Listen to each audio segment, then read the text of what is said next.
tarde, pessoal. Vamos aqui para a segunda parte da nossa aula, tá bom? Eu falei na primeira parte sobre a escola da exegese, né? Aliás, sobre o justnaturalismo, a transição para o positivismo no direito, começando pelo positivismo clássico e começando pela escola da exegese. Agora eu vou explicar para vocês a escola histórica. Seguinte, pessoal. Nós estamos aí pós-Revolução Francesa, século XIX, 1800, 1850, mais ou menos. E vamos sair da França e vamos lá para a Alemanha, do lado, tá? A Alemanha, ela é hoje um país, um grande país, e a Alemanha é o berço assim de grande produção científica no direito, né? E a gente vai verificar que justamente nessa época do século XIX começou uma alta produção científica no direito vindo da Alemanha. Inclusive, hoje a teoria e essa questão principiológica, que o próprio Samuel perguntou agora há pouco, que nós vivemos no atual contexto brasileiro, ela vem de um grande doutrinador alemão, né? Que é o Robert Alexy, ou alguns chamam de Robert Alexy, mas eu fui lá na palestra dele, ele falou que era Alexy, Robert Alexy. Mas continuando. Foi um país, apesar de ter uma grande produção científica na área do direito, ele, em questão estatal, ele foi um país de formação tardia, tá bom? Ele não estava centralizado até 1800, isso repercutiu inclusive no direito. Como assim, professor? De formação tardia? Ele não era um país único, não era considerado o Estado alemão, como assim era considerado a Espanha, como era considerado a Inglaterra, Portugal, França. Eram pequenos principados, reinados, o poder estava descentralizado. Foi só depois que centralizou tudo e formou o Estado alemão. Isso só veio a se consolidar já no final do século XIX e início do século XX, tá bom? E isso repercute no direito também. Por quê? Lá a cultura do direito era diferente da França, diferente da Inglaterra. A Inglaterra, com seu civil law, baseado nos precedentes e nos costumes oriundos do povo e da aplicação do direito pelos juízes. A França, que inaugurou com a escola da exegese a concepção de que o direito era o texto da lei, texto legal. E lá na Alemanha, eles, além de considerar o direito posto também com base no costume da sociedade, eles também iam buscar muitos fundamentos de validade, muitas formas de contornar os problemas advindos da relação de sociedade para serem resolvidos pelo direito, eles buscavam no direito romano. Então, os professores de direito lá na Alemanha, eles estudavam muito o Juris Corpus Civilis, tá? Que era uma reunião de textos oriundos das leis romanas, do antigo Império Romano.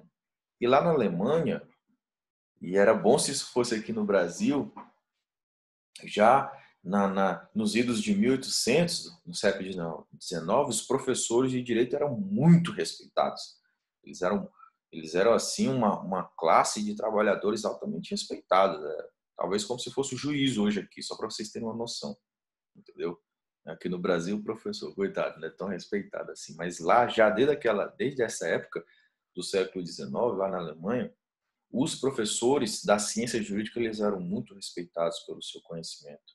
Tanto que muitos juízes, na hora que iam resolver os seus casos, eles recorriam aos professores. Eles iam nos professores de direito buscar conhecimento jurídico para resolver os casos concretos que eram levados a eles para ser resolvido pela aplicação, né, do direito posto alemão. Sendo assim, o direito alemão ele era uma imbricação, ele era um misto de normas regulatórias vindas dos poderes na época, costume do povo e tradução e aplicação de alguns conceitos oriundos do Juris Corpus Civilis, tá? E isso era feito principalmente pelos doutrinadores alemães. E já nessa época, um grande doutrinador que vocês estudam até hoje, ele cravou seu nome no direito de uma forma que se tornou um imortal. Ele que deu origem à escola histórica que a gente está estudando agora. Seu nome é Sabin. Alguns professores aí, ou vocês vão ouvir em outros lugares, chamando de Savigny, né? Eu já ouvi falar que deve se pronunciar Savigny. Enfim. O fato é que Savigny, ou Savigny, foi quem deu origem à escola histórica. Tá bom? E como é que a escola histórica explica o direito? Ela, diferentemente da escola da exegese, tá? Ela não vai dizer que o direito é o texto legal, tá bom?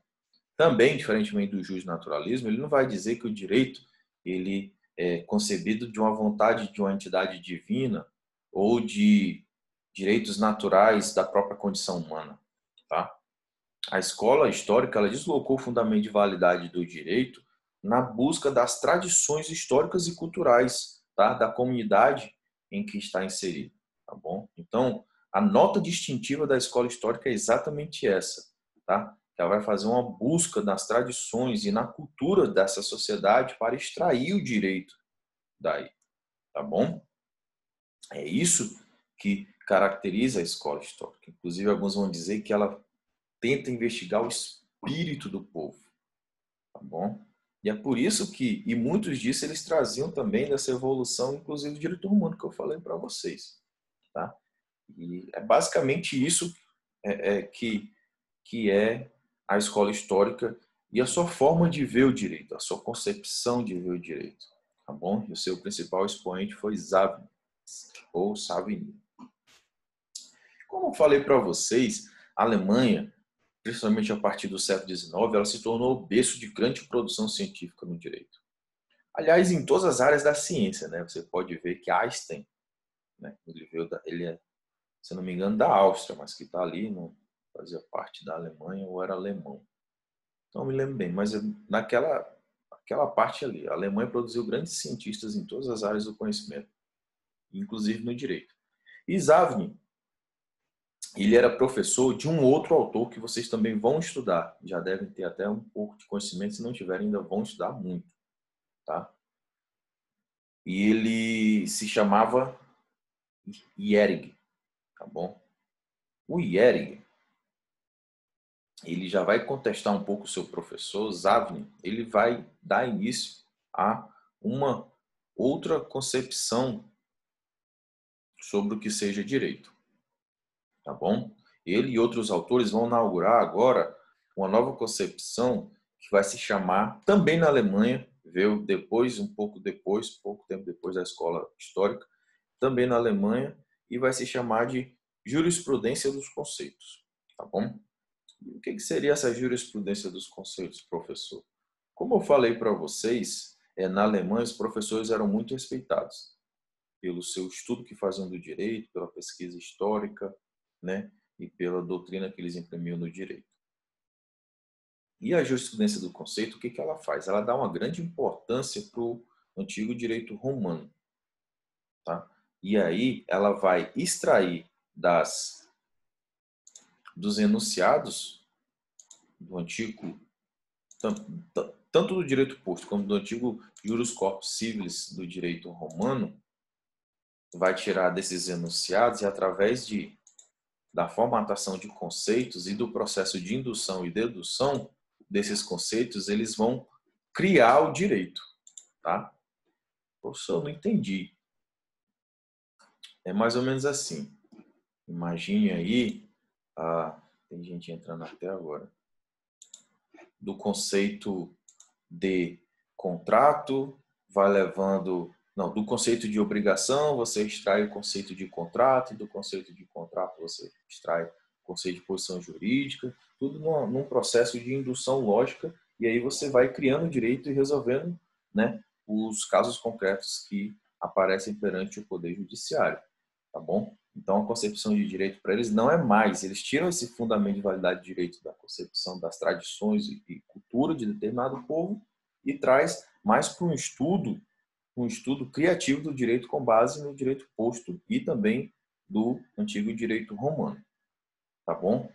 E aí você vê, como eu falei para vocês, que na Alemanha estava em grande ebulição de conhecimento científico, principalmente na área do direito, e não tardou muito para surgir uma nova escola para ver uma forma diferente de ver o direito. E, inclusive, o aspecto tão interessante disso é que essa nova escola, que vem a se chamar de jurisprudência dos interesses, ela é inaugurada por outros autores, mas que ela tem como nota em comum o próprio von Hiergin, que ele, em um primeiro momento, ele defendeu a jurisprudência dos conceitos, mas ao longo da sua vida ele mudou a concepção dele mesmo de ver o direito, né, e veio a participar desse movimento filosófico, dessa corrente de pensadores que deram origem à jurisprudência dos interesses, tá bom? Por isso que se fala muito na comunidade científica de que o primeiro IERG ele defendia uma coisa e o segundo IERG defendia outra. Tá? Vocês vão estudar muito IERG, assim como também Zavgin, lá no direito das coisas, principalmente no direito possessório. Tá bom? Eles que melhor explicaram o fenômeno da posse. Mas continuando. Né? A jurisprudência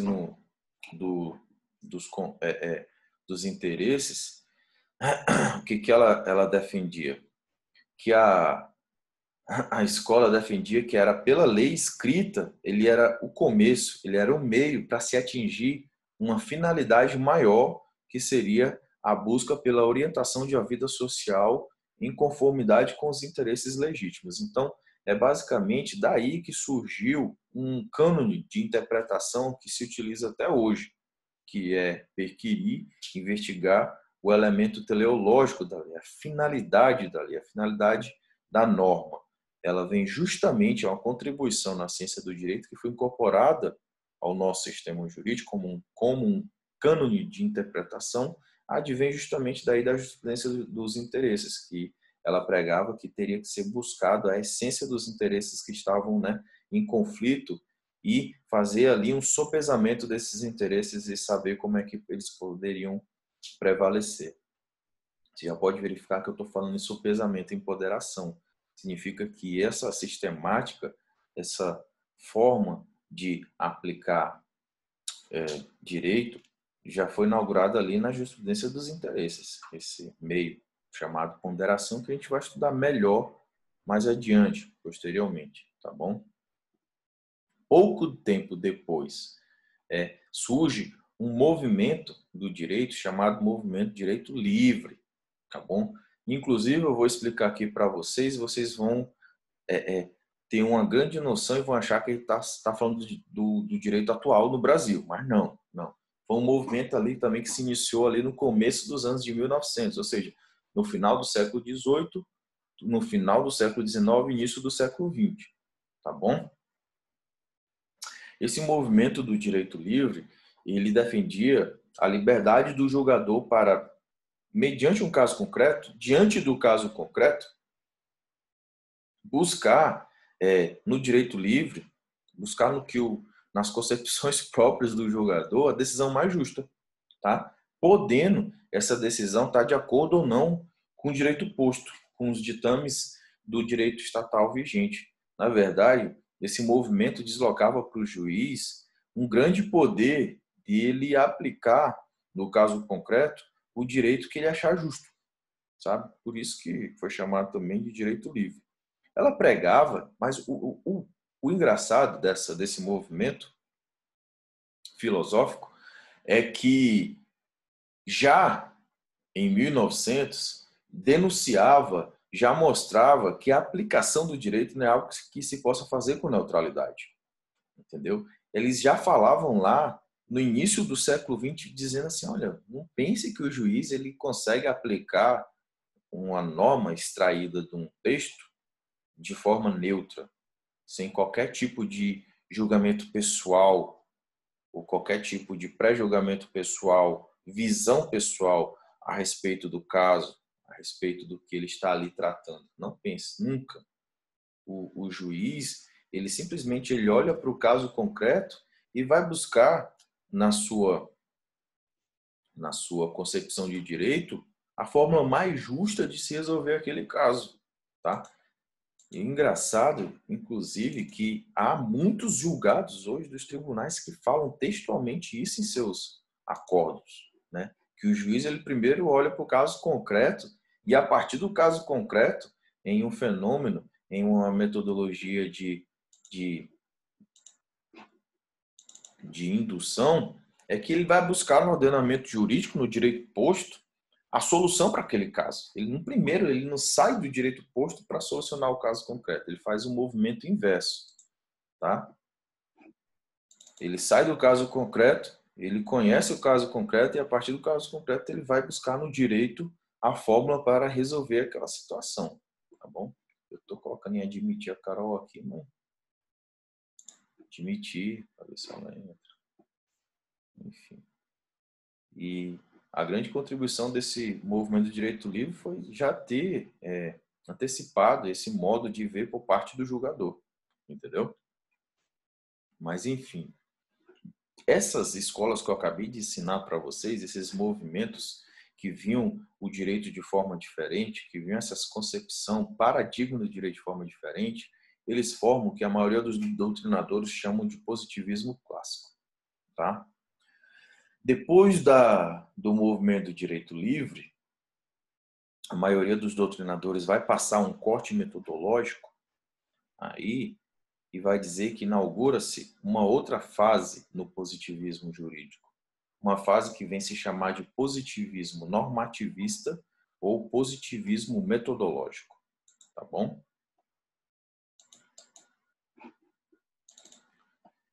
Que tem como seu grande expoente, acredito que o maior jurista do século XX, tá? Se não for o maior, um dos maiores, que é Hans Kelsen, que ele formatou o positivismo normativista ou metodológico em uma obra chamada Teoria Pura do Direito. Vocês já devem ter contato, já devem ter tido algum tipo de contato com essa obra, tá bom? E então, é a partir de então que inaugura-se uma nova fase no positivismo jurídico, uma nova forma de ver o direito, tá? E o engraçado, ele é tão gênio, o Hans Kelsen, eu já ensinei isso aqui em outras aulas, que as concepções dele prevalecem até hoje. A forma de sistematizar o ordenamento jurídico, de escalonar o ordenamento jurídico. Esse escalonamento que vocês conhecem hoje é muito de contribuição do Hans Kelsen para o positivismo jurídico, tá bom? Então, ele começa... O que o Kelsen vai fazer em termos bem sintéticos, né? Ele vai simplesmente separar direito posto, que ele chama de ordenamento jurídico, da ciência jurídica. Ele primeiro faz esse corte. Uma coisa é ciência jurídica e outra coisa é o direito posto ou o ordenamento jurídico, tá? E a pureza, quando ele fala em teoria pura do direito, a grande nota que eu tenho que explicar para vocês aqui é que muitas das pessoas que estudam esse tema, eles partem de um equívoco em comum. Talvez por não aprofundarem muito o seu estudo, eles vão dizer que Kelsen é o expoente do positivismo. Kelsen defende que deve-se aplicar somente o texto da lei e que o que tiver fora do texto da lei não é direito. Kelsen diz que o juiz é boca da lei, ele é o ápice do positivismo e a gente tem que superar isso para uma fase principiológica e axiológica do direito. E tudo isso que eu falei para vocês é que algumas pessoas que não aprofundaram muito o estudo falam e isso está errado, pessoal. É por isso que eu tive o cuidado para vocês de ensinar desde o juiz-naturalismo, a escola da exegese, até chegar em Kelsen, porque Kelsen nunca falou isso, tá bom? Aliás, o Kelsen lutava contra isso, tá bom? Pior, nunca ele vai dizer que o juiz é a boca da lei e que o direito é o texto legal que está na lei. De forma alguma. Kelsen, ele dá um salto brilhante na evolução do direito, porque ele vai trazer para dentro do direito ideais neocantistas e também ideais da primeira fase do neopositivismo lógico, que era fruto de investigações filosóficas de grandes pensadores e filósofos que se reuniam em Viena. Ficou até sendo chamado de Ciclo de Viena, tá bom? E ele conseguiu conceber isso e criar uma concepção de direito quase que perfeita. Ele vai ter apenas um ponto fraco que persiste até hoje, que é exatamente o que a gente está tentando resolver na ciência jurídica até hoje. tá bom? Então, o que Kelsen faz? Essa pureza que Kelsen defende, né, sua teoria pura do direito, não é uma pureza em cima do direito posto, não é uma pureza em cima do ordenamento jurídico. Não é tirar do ordenamento jurídico ou do direito posto aspectos relativos a valores, aspectos morais, aspectos éticos, aspectos religiosos, de forma alguma. Kelsen nunca quis isso. Na verdade, ele tira isso no plano da ciência do direito. É por isso que você tem que entender que há uma cisão, há uma separação entre ciência do direito e uma separação entre ordenamento jurídico. E na ciência do direito ele consegue atingir esse ideal de pureza metodológica. Tá? O que ele faz sinteticamente? Lembra que o justnaturalismo ele busca um fundamento de validade por direito posto em ideais transcendentais, metafísicos, e isso eu quero dizer, busca uma explicação por direito posto, uma validade, uma fundamentação no que eles entendem como sendo o ideal de uma entidade divina, o ideal do direito natural do homem. Kelsen ele vai dizer que o fundamento de validade do direito é o próprio direito. Simplesmente isso. Ele diz, não, você não tem que buscar fundamento de validade em ordens cosmopolitas, em entidades divinas. Você não tem que achar que o fundamento de validade do direito está no texto legal da lei, que advém do povo, ou que está em aspectos de tradições culturais e históricas de determinado povo, ou que o direito pode ser aplicado de forma livre, de acordo com a concepção pessoal de qualquer juiz, de forma alguma. O fundamento de validade do direito está no próprio direito, tá? Cada norma, ela vai extrair o seu fundamento de validade de uma norma que está hierarquicamente acima dela, tá bom? E assim por diante, até chegar no cume em que a gente vai chamar de norma hipotética fundamental, tá? Que ele apenas colocou ali para não ocorrer uma legitimação de fundamento de validade que iria até o infinito. Ele botou ali apenas como uma trava da explicação científica que ele dá para esse fundamento de validade de uma norma, buscando fundamento de validade de uma norma hierarquicamente superior, tá bom? Então é basicamente isso. Agora, o que eu quero que vocês entendam é que a nota distintiva de Kelsen é exatamente essa. Ele desloca o fundamento de validade do direito para o próprio direito e ele consegue fechar ali o sistema e trabalhar com o direito como um objeto único do positivismo. Tá? Por isso que chama-se positivismo metodológico ou positivismo normativista, porque ele vai eleger a norma jurídica, tá, como objeto principal de estudo do cientista jurídico. Tá bom?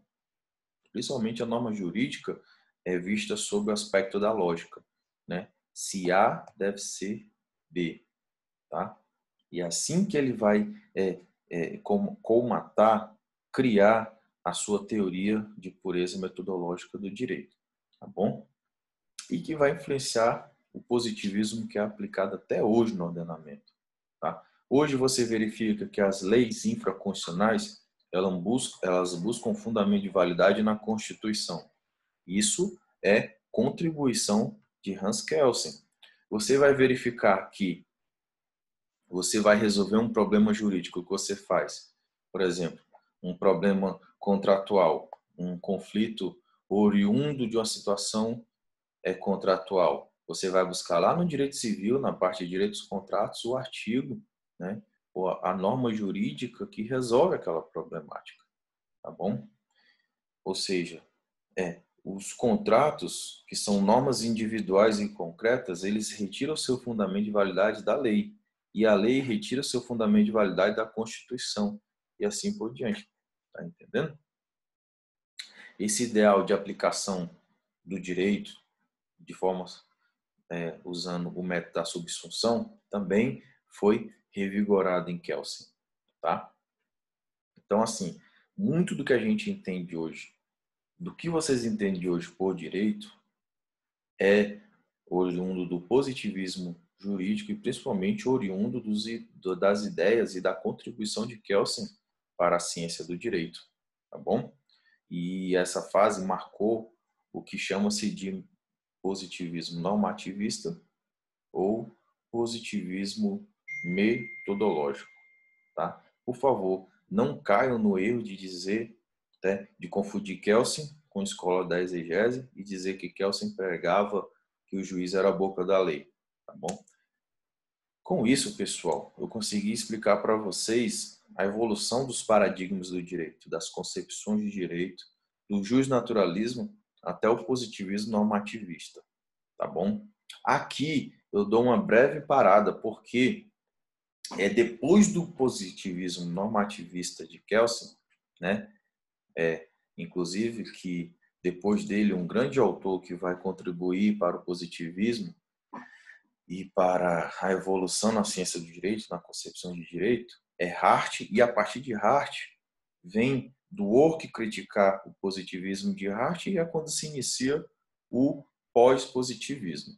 Mas por uma questão didática, eu não vou entrar agora em pós-positivismo, tá bom? Eu só quero que vocês entendam sobre essa questão da evolução dos paradigmas do direito, do que vem a ser direito, a concepção de direito na perspectiva dos diversos movimentos ou escolas que procuraram estudar e fundamentar o direito, extrair a sua legitimidade, tá bom?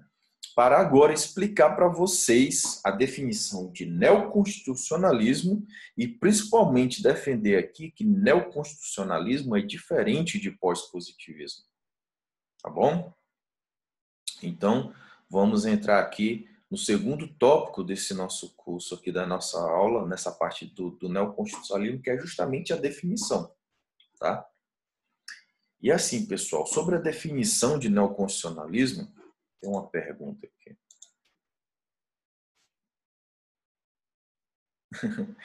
Samuel França está perguntando, professor, tem alguma doutrina para entender o pós-positivismo? Samuel, tem uma centena de livros.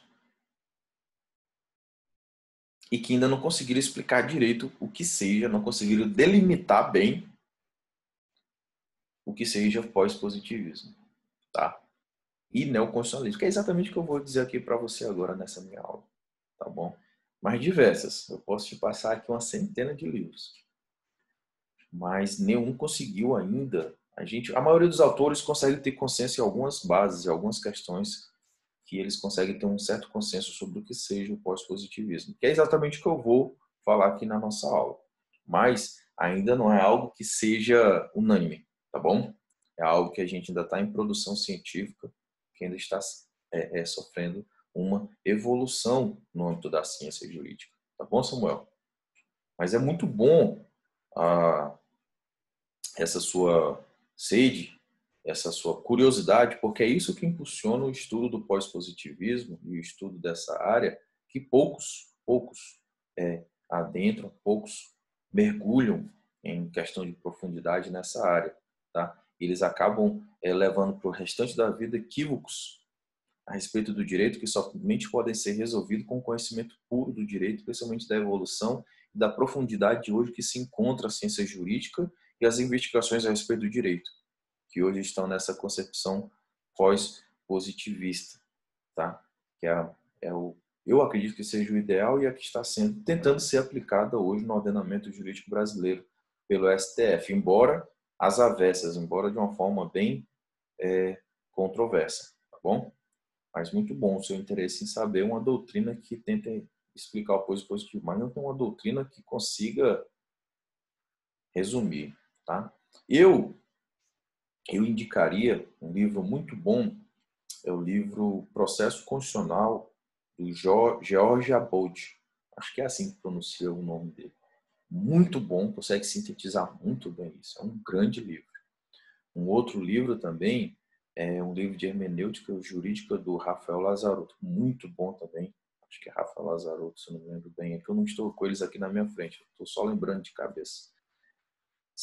Esses autores, eles têm uma escrita muito boa, conseguem entender muito bem.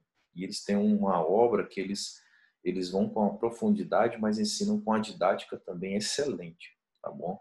Eu indico esses dois autores assim de cabeça, que vem de cabeça, para você entender o que eu estou explicando aqui na minha aula. Inclusive, a minha aula também é montada com base no livro deles. Se eles algum dia vierem assistir isso aqui no YouTube, já fica aqui o meu agradecimento e o meu elogio à escrita deles e a forma como eles conseguem demonstrar e colocar isso no livro, o conhecimento deles, porque é um assunto um pouco difícil de entender, mas eles conseguem deixar isso mais fácil, tá bom? Eu tenho 5 minutos para encerrar a aula, eu vou dar aqui só uma definição do neoconstitucionalismo, uma definição inicial, para a gente partir de novo dessa definição, eu vou repetir na próxima aula, tá? E para a gente, né, ficar aí e partir desse momento, tá? Pessoal, neoconstitucionalismo é um fenômeno que está ocorrendo no direito constitucional que, tal como o pós-positivismo que eu acabei de explicar do Samuel França, ainda não há um consenso por parte dos doutrinadores, tá? Para dizer que neoconstitucionalismo é isso. É como se você pegar, carro é um objeto, um automóvel, né? Ou seja, que tem a capacidade de se locomover utilizando combustível fóssil. Hoje também utilizando combustível elétrico. Você consegue descrever o que seja carro? Consegue descrever o que seja moto, o que seja bicicleta? Todo mundo a gente consegue chegar a uma definição, um consenso comum, uma definição do que sejam esses objetos. Agora, o neoconstitucionalismo, a doutrina jurídica ainda não conseguiu estabelecer um conceito único, uma definição única sobre o que seja o neoconstitucionalismo, tá? Então, nessa empreitada, tudo que a gente pode fazer é confiar no ombro de gigantes e seguir em frente. E quando eu falo assim, confiar no ombro de gigantes, é você pegar autores respeitados, esses são os gigantes, são os autores respeitados, que são os gigantes, e confiar na visão e na explicação deles a respeito desse fenômeno, da ciência do direito, tá bom?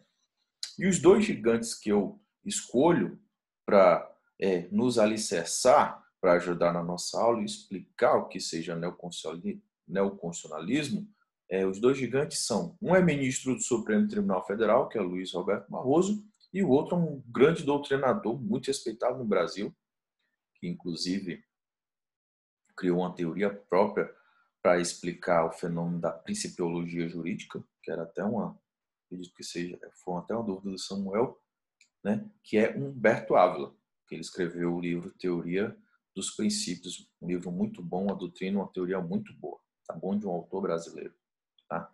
Então, só para finalizar aqui nossa aula, para começar nossa aula também aqui na definição, né? Humberto Ávila é ele mesmo que fala que há diversos neoconstitucionalismos, justamente porque não tem uma definição única, um conceito único, tá?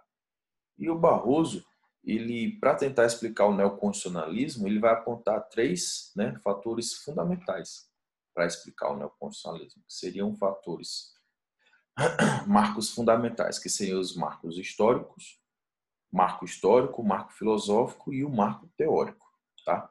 Mas por uma questão didática, eu vou continuar essa aula, essa parte do conteúdo só na próxima aula, tendo visto que essa nossa aula aqui já está se encerrando. Tá bom, pessoal? Então, assim, agradeço a presença de todos, tá? Principalmente porque hoje é um feriado e vocês estão aqui bebendo desse conteúdo, estudando, buscando qualificação de vocês, tá bom? E eu passo um grande tempo montando essa aula para que vocês consigam entender bem, porque não é um assunto fácil. E por não ser um assunto fácil também, é muito difícil de ser explicado, tá? Mas agradeço a presença de todo mundo e boa tarde a todos. Tá bom? A gente se encontra na próxima aula. Valeu!